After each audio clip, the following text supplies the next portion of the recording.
So we are talking about Abhidhamma Pitaka. So we came to know that there is no special teaching in the Abhidhamma which is not taught in the Sutta Pitaka. The Buddha has presented different analysis of the being in different discourses of the Sutta Pitaka.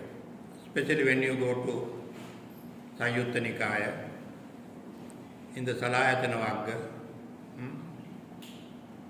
Kanda Vagga. So you can find different analysis of the 5 group of aggregates. Those analyses were further analyzed by the Abhidhammikas in their Abhidhamma books. So you can get ultimate category for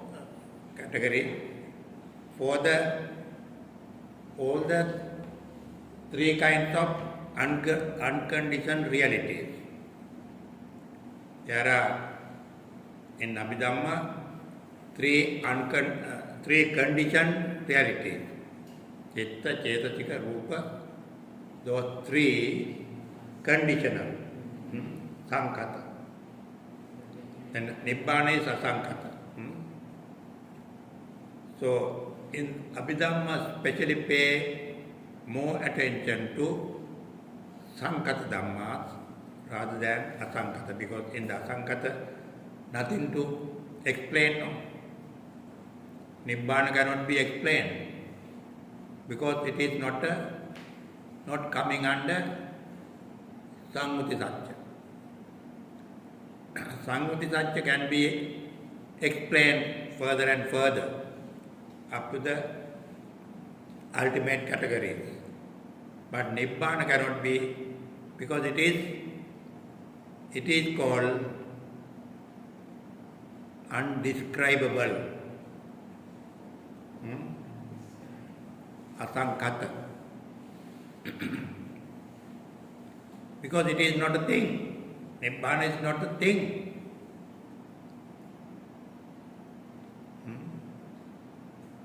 It is not a category. What is Nibbana? Huh? What?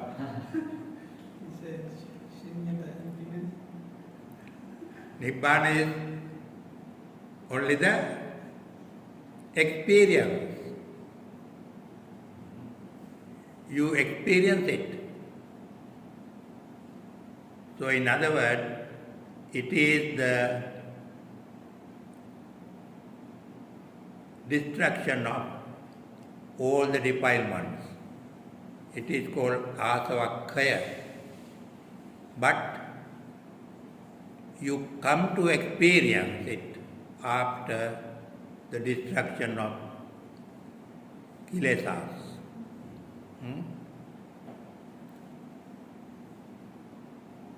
So, in the discourses you can find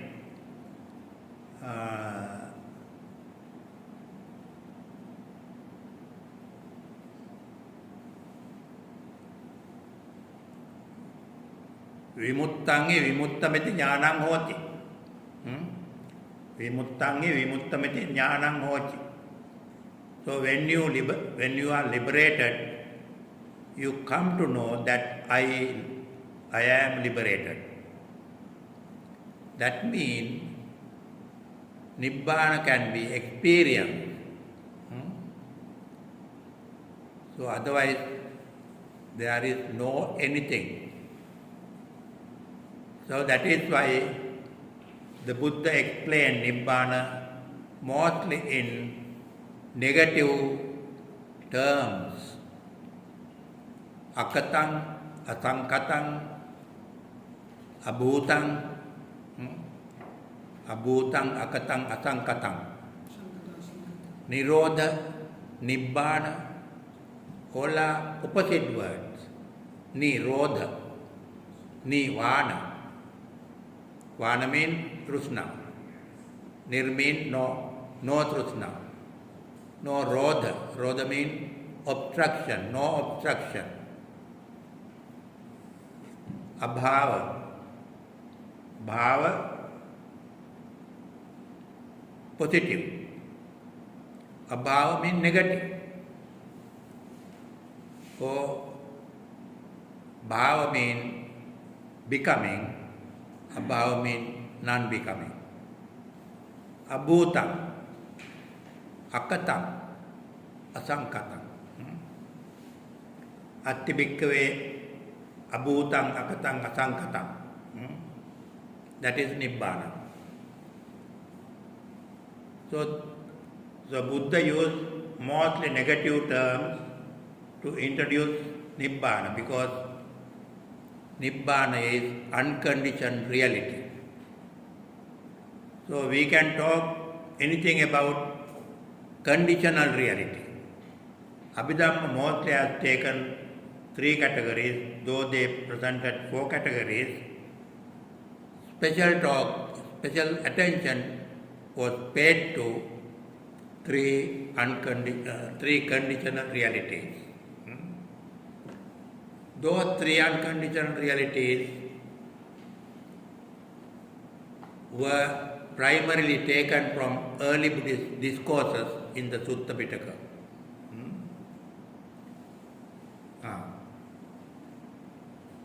So when we go to the internal evidences, this is one of the factors. We cannot find anything which is not taught in the early suttas, in the Abhidhamma. So you can find different categories. So when you go to Dhammasangini and Vibhanga, Dhammasangini, the collection of different categories. As Dukkha, Tikka, Chatukka, Panchaka, just like taking Kusala Dhamma, Kusala Trika. In that way. So just no description in the Dhammasangini. Only the categories taken from early Buddhist discourses. Kusala Dhamma, Abhayawamsa Dhamma, then Kusala Chitta, Abhayawamsa Chitta. Like that, different ways, categories. Vibhanga-pakarana, then in the Vibhanga-pakarana, it is the analysis of the categories of Dhammasangini. Dhammasangini provides the different categories. In the Vibhanga, those categories in the Dhammasangini are described in different ways. Dhatukata, the element of the experience. Dhatu means element of the experience, 18 dhatus. Attarasa dhatu. All those Attarasa dhatu are available in the Dhatu Vibhanga in the Sanyutta Nikaya. What are the dhatu? How the dhatu become 18?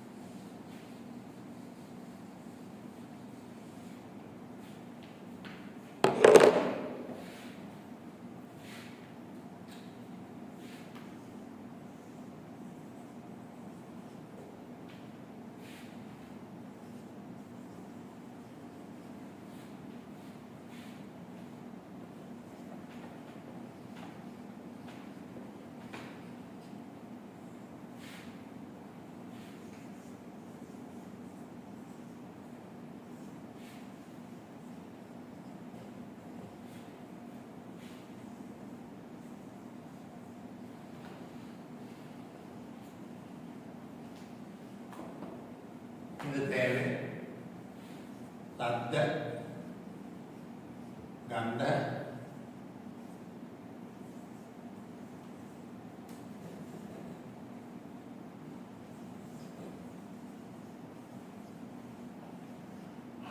Rasa, Pottabha,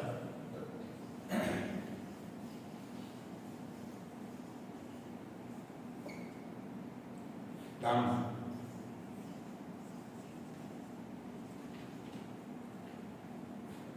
Sota, Ghana, Jiva,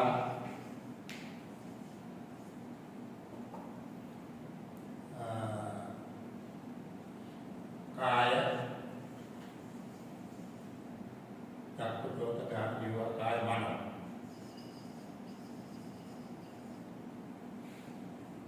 Chakku Vinyana, Sota Vinyana, Ghana Vinyana, like that. And now, how much altogether?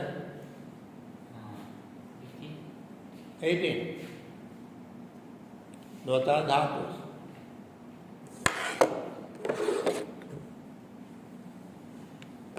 So when you take ayatana,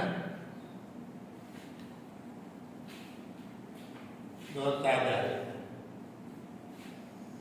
bahira ayatana,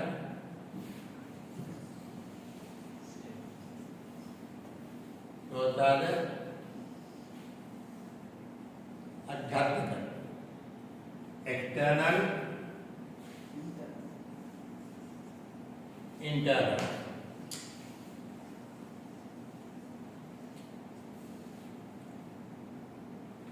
Those are the 12 ayatana, Dwadasa ayatana. This sometimes is also called ayatana, kalayatana. When we take kalayatana, those are kalayatana. When we take Dwadasa ayatana, altogether Dwadasa.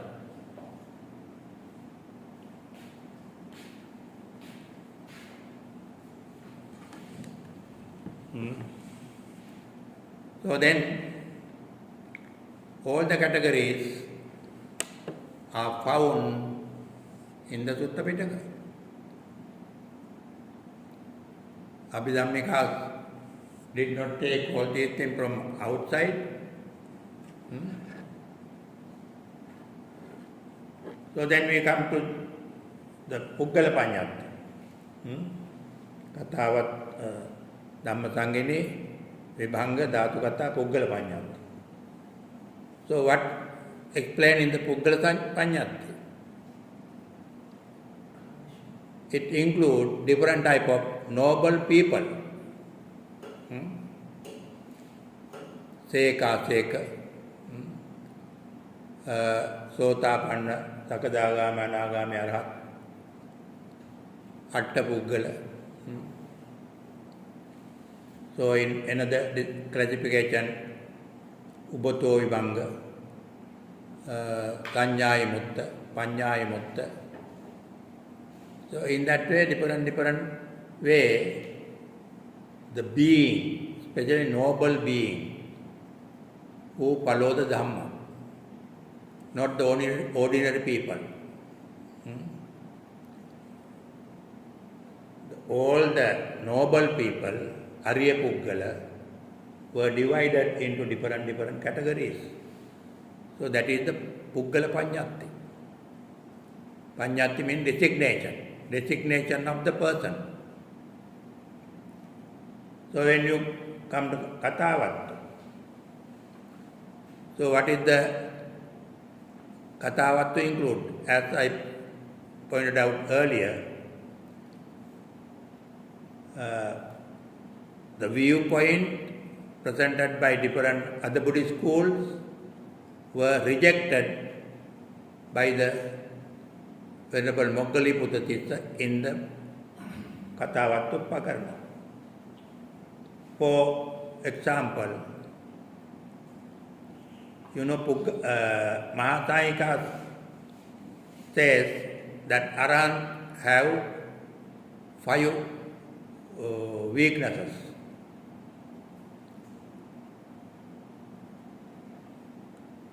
when the Mahachayanikas separated from the Theravadin, they say Arahant has 5 weaknesses.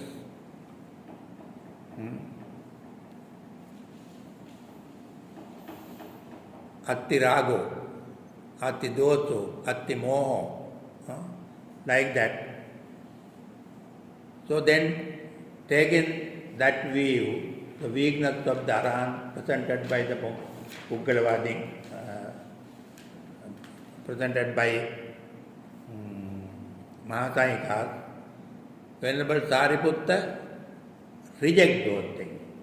And rejecting, he presents the Theravada viewpoint. Natyarahatu ragu. In the Kathavattu, Venerable Moggaliputta says,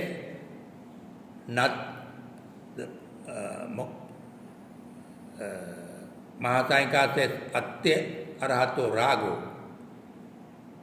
The Venerable Moggaliputta says, Natya Arahato ragu. Then he pointed out different discourses to prove that. Rejecting wrong viewpoint presented by other Buddhist schools, Venerable Moggaliputta present different evidences to prove his own viewpoint, to his, really it is not his own viewpoint, it is the Theravada viewpoint. You follow that, what I say? What you find in the Kathavattu? In the Kathavattu we find different wrong viewpoint presented by other Buddhist schools. Other means except Theravada, other Buddhist schools. And Venerable Moggaliputta reject them. Rejecting, he presents the evidences to prove his own point. His own point means Theravada point. Because Moggaliputta is a Theravadi, no?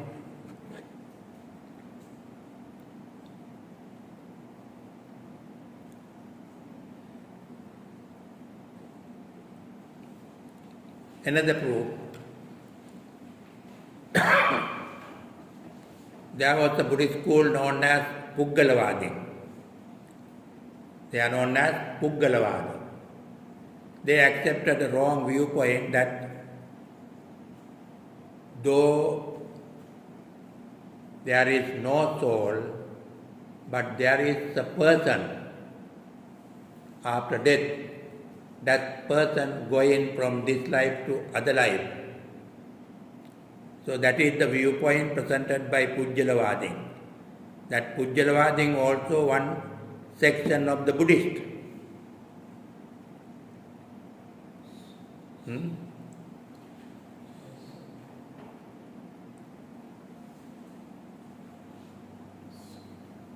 So they also have taken proof from the Holy Buddhist discourses.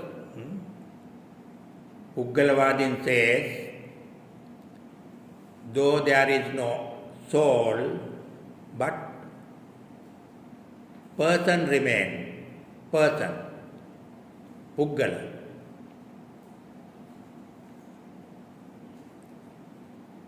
They take the evidence to show that from the discourses of the Buddha, Eka Puggalo Bhikkave Loke Uppajjamano Uppajjati.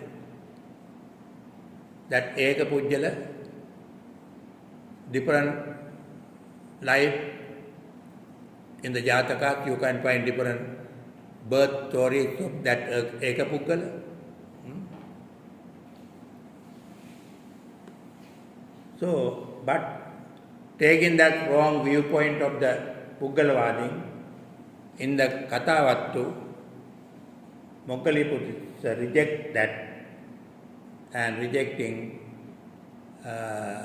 taking the evidences from the discourses, from the suttas. That is the Puggala Panya, Katavat.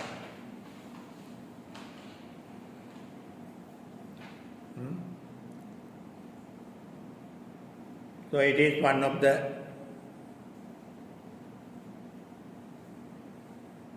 factors we can show in favor of the modern view that Abhidhamma is not the original teachings of the Buddha, but the late addition.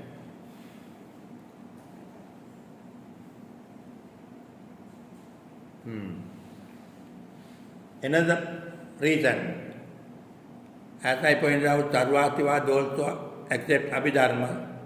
They also have the Abhidhamma, 7 books of the Abhidhamma. Just like Theravadin have 7 books, Sarvativadin also have 7 books. But for all the 7 books, they have given the authors. In my note, you can find all the 7 books there. Deva Sarman, Katyayani Putra, like that. Different type of authors. Except Kathavattupaganna, Theravada Abhidhamma, we don't have the authors of the books. So, Sarvativadin also have the same, very similar books. We have Dhamma Sangini, they have Dharmakaya, Dharmaskanda. They also accept Abhidhamma is not the word of the Buddha, and there are 7 They also say, though they have the authors of the 7 books, commonly Sarvativadin also accept Abhidhamma is the word of the Buddha, just like Theravadin. But they say the 7 treatises, 7 treatises there, the Pakarana, 7 Pakarana, preached by the authors. Yes. Yeah. They have different authors. Though they have, just like Theravadin also have the author for the Kathavattupakarana. Yeah. But forgetting that, we say all the Abhidhamma, commonly taken all the Abhidhamma 7 books. It is the word of the Buddha, we also say no. Yeah. In the same way, though they have presented authors of their Abhidhamma books, commonly they accept this is the teachings of the Buddha. It is correct. Why it is correct? Even the modern explanation, we can say the Abhidhamma is the teachings of the Buddha because everything in the Abhidhamma has been taken from the early Buddhist discourses in the Sutta Pitaka. Early Buddhist discourses belong to the Buddha. If early Buddhist discourses belong to the Buddha, then what is taken from early Buddhist discourses, that is also the teachings of the Buddha.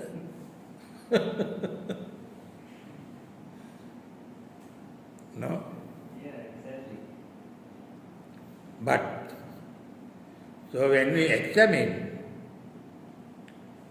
what is said in the Abhidhamma is not the word, direct word issued from the Buddha's mouth, but the factors belong to the teachings of the Buddha. The Theravadin believe that is also wrong belief.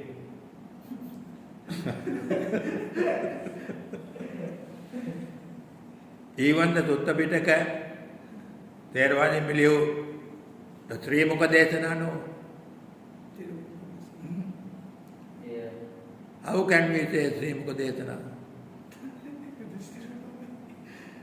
Because all the discourses presented at that First Buddhist Council by Venerable Ananda.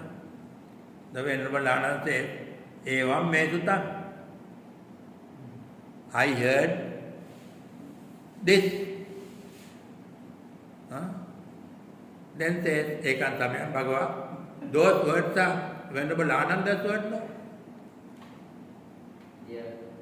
Ekantamayam Bhagava Vyata Chetovani Anathapindika Sarame Atako Ayatara Bhikkhu Devata. Then one part is there. If you take Mangala Sutta, Asevana Jabalana, Panditana Sevana, those are words of the Buddha. We believe that. So we do not know the exact word of the Buddha, whether we say Pali Bhasha, the language of Pali is the language of the Buddha. That is also very uncertain. Because we do not have the evidences to show the language of the Buddha used by the Buddha at the time of the Buddha. Because so we can have the evidences of the language at the time of the Emperor Asoka. Asoka visited Lumbini, birthplace, and Kapilavattu, and in the Kapilavattu they found inscription.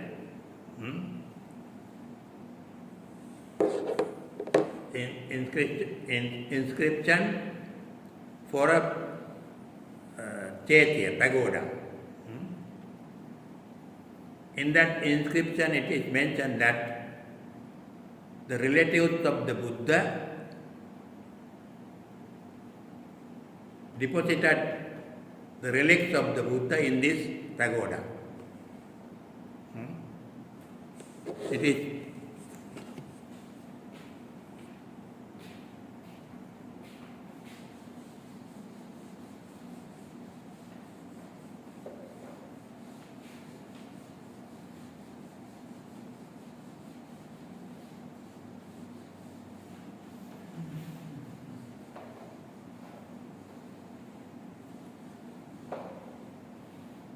so that when the Emperor Asoka visited Kapilavattu, he found the pagoda. It is believed that pagoda was made by the relatives of the Buddha, keeping the relics in the pagoda. Then Emperor Asoka has written an inscription introducing this pagoda. The Kapilavattu was the birthplace of the Buddha.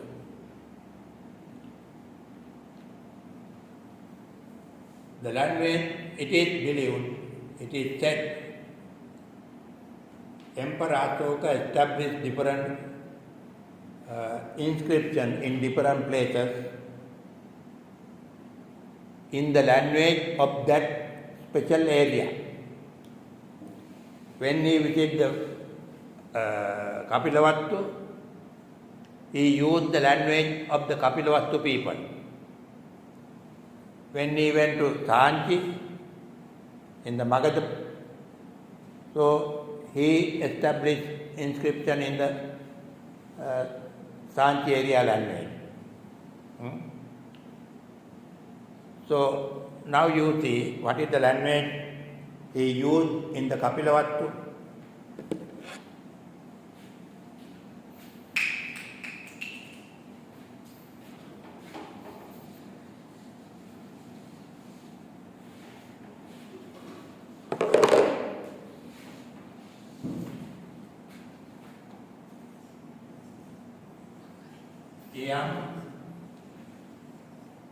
Salila Nidane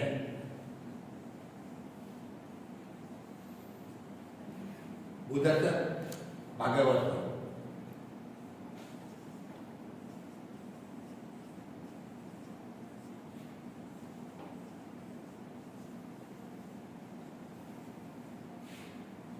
Buddha Bhagavato Sakyana.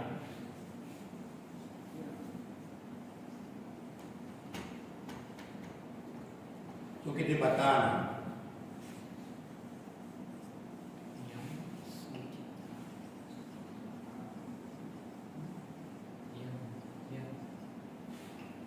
Begini kanan.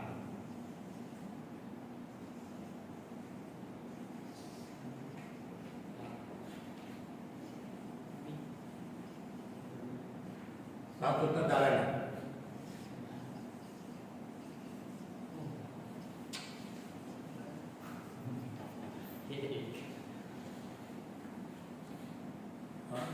This is the inscription established by Emperor Ashoka in Kapila. It is accepted fact that when Emperor Ashoka established the inscription in any area, he used the language in that area. So this is the language used in the Kapilavastu.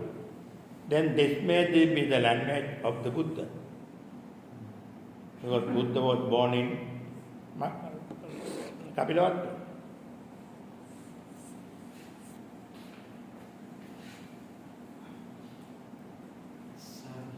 So what is this language?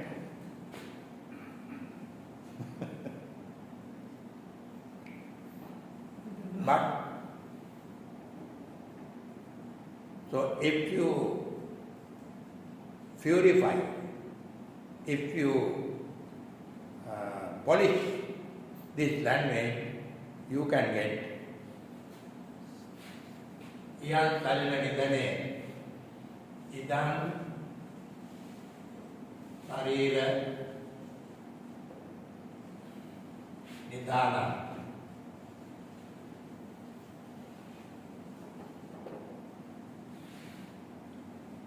This is part.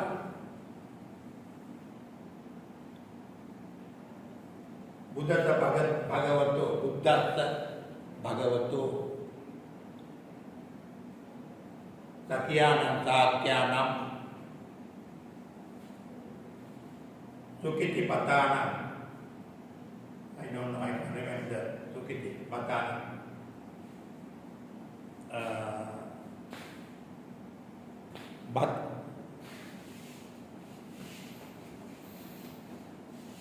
Bhatru or something like Bhatru. Bhatuna. Bhatru means brothers. Sabagini Kana. Bhatru, Bagini. Bhatru means brothers. Bagini means sisters. Sabagini Kana. Sir, Bagini. Sir means that is also parent. Satuta.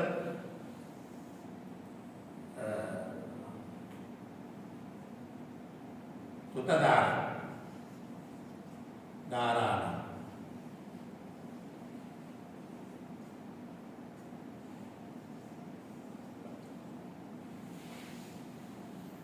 So, the Buddha, but really, one thing you have to remember, Ashoka has established this inscription 300 years, 336 years after the Buddha's Parinibbana.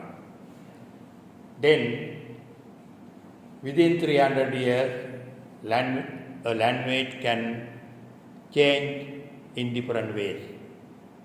300 years is not a small time period, no. During this time period, language is always changing. The spoken language always changing. But written language does not change so easily.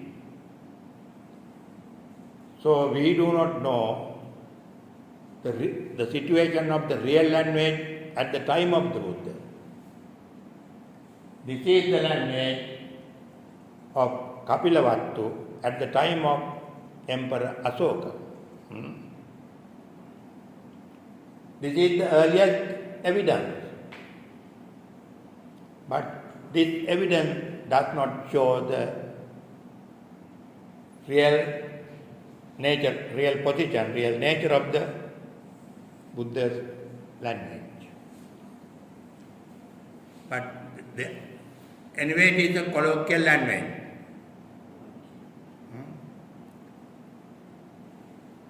That means local language. But Pali may be the refined language, Suddha Magadi. So these words were there.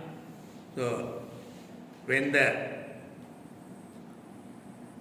language always changes, no? So because we use our language in different way, the language I use in the present, later my children, my grandchildren use in slightly different way. When the time period goes up to 100 years, 200 years, then you get the very different language.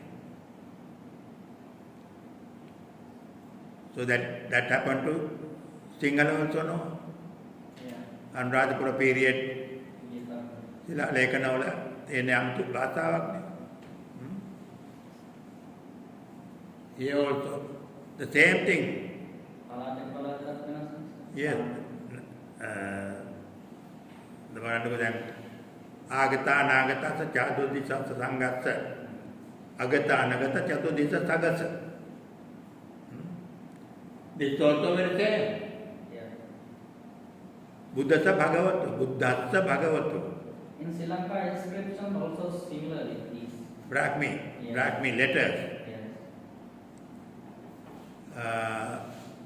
Anyway, Pali language, so we do not know what is the Pali language. Exactly, what which was language it? is one? Asuka, King Asuka use a language. Which language? King Asuka. This is Ardhamagadi. Magadi. Ardhamagadi. So we have Magadi, Ardhamagadi. Two languages, two colloquial languages. So Magadi, Saurateni, Paisachi, Apabhransa. In that way there are 6 kind of languages, colloquial languages. All those are derived from Vedic language. Vedic language is the language brought by the Indo-European people. So there was a language family known as Indo-European. Then some people came to the Iran. The language was named as, at that time, Indo-Iranian. Some kind of people came from Indo-Iranian to India. They were known as Indo-Aryan. So Vedic language is the Indo-Aryan language brought to India. Then that Vedic language also used by Brahmana priests as their religious language. At the same time, other people use as their own day-to-day language. Then day-to-day language people went to different areas in India. Then day-to-day language of the people change in different way in the different areas because of the biographical, geographical reason. Then the root language is Indo-Aryan. Then the same language used by the Brahmins was the religious language. It, without many change, came to some time. At that time, the grammarian called Panini made the grammar book for that is called Astadhyayi. So after some kind of preparation, that language was known as Sanskrit. Earlier Indo-Aryan language was differently used, common people and the Brahman people. The Brahman people want to keep the language as very pure language because they want to introduce sutra, mantra. The Brahmana people gave the idea to the common people. These sutras had the very power, those powerful sutras. Then sutra cannot be changed, pure word there. Therefore, the language used by the Brahmana people was not changed so much. The same language later known as Sanskrit, but the same Indo-Aryan language had to differ in different places according to their pronunciation. So that is why at the time of Middle Indo-Aryan language, there were 6 languages. All those 6 languages are derived from the root language. Therefore, all the language has similarity. If you use Abhidhamma, then you can understand Sauraseni also. If you use Sauraseni, you can understand Magadhi also. Because same language, some different changes. So, but it means that this time, before Buddha, after Buddha, this Indo-Aryan languages. Indo-Aryan language came before the Buddha. Before Buddha. Before 5,000 years, usually 3,000 years ago. That is also controversial. MacDonald, the scholar, Max Muller, not the MacDonald, Max Muller, who was the first person in the modern area who found the Vedic Veda, especially in the Rig Veda. So he mentioned in his book 300 before the Buddha's time, 3,000 before the Buddha's time, the last wave of Aryan came to India. The Aryan also came to India not in one time, several times. Several waves came from Iranian. Then from Indo-European lived, according to historians, in Minor Asia. In the Minor Asia, there was a group of people who used the Indo-European language. Some people went to Western areas. Some people went to Middle East areas. Some people came to India.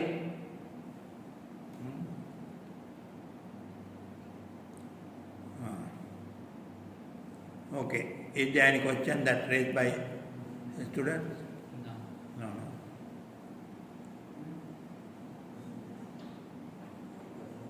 If you have any question,